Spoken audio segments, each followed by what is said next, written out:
मित्रांनो, जंगलात शांत बसलेली सफारी आणि अचानक एक बिबट्या बसच्या समोर येतो. काही सेकंदांनी जे घडतं ते ऐकून तुमच्या अंगावर काटा 100% येईल. कारण आज तुम्ही पाहणार आहात माणूस आणि बिबट्या यांच्यातील जीवावर बेतलेला थरार. बन्नेरघट्टा नॅशनल पार्क नेहमीसारखी एक सफारी चालू होती. पर्यटक हळू आवाजात बिबट्या पाहत होते, पण तो मात्र शांत बसच्या डाव्या बाजूने चालत येतो. सगळ्यांना वाटलं तो निघून जाईल, पण अचानक तो वळतो, बसच्या खिडकीजवळ थांबतो आणि त्याच्या डोळ्यामध्ये काहीतरी वेगळंच दिसतं. क्षणात बिबट्या खिडकीकडे झेपावतो. लोखंडी जाळीच्या फटीतून त्याचा पंजा आत घुसतो आणि तो एका महिलेच्या कपड्याला दातांनी पकडून जोरात ओढायला लागतो. महिलेचा आवाज, पर्यटकांची धावपळ, क्षणभर सगळं गोंधळात जातं.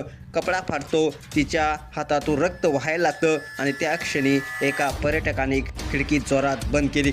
तो क्षण थराराचा चरमबिंदू होता. महिला थोडी जखमी झाली, पण सगळ्यांचा जीव वाचला. असं म्हणतात, वन्य प्राणी हल्ला करत नाहीत, पण माणसं त्यांना त्रास देतात. हा सगळा प्रकार एका क्षणातील निष्काळजीपणामुळे झाला.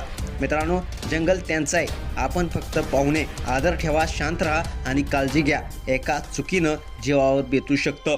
तुम्हाला व्हिडिओ कसा वाटला? तुमच्या प्रतिक्रिया अवश्य लिहा आणि आपल्या SS स्पोर्ट्स या चॅनेलला सबस्क्राईब करायला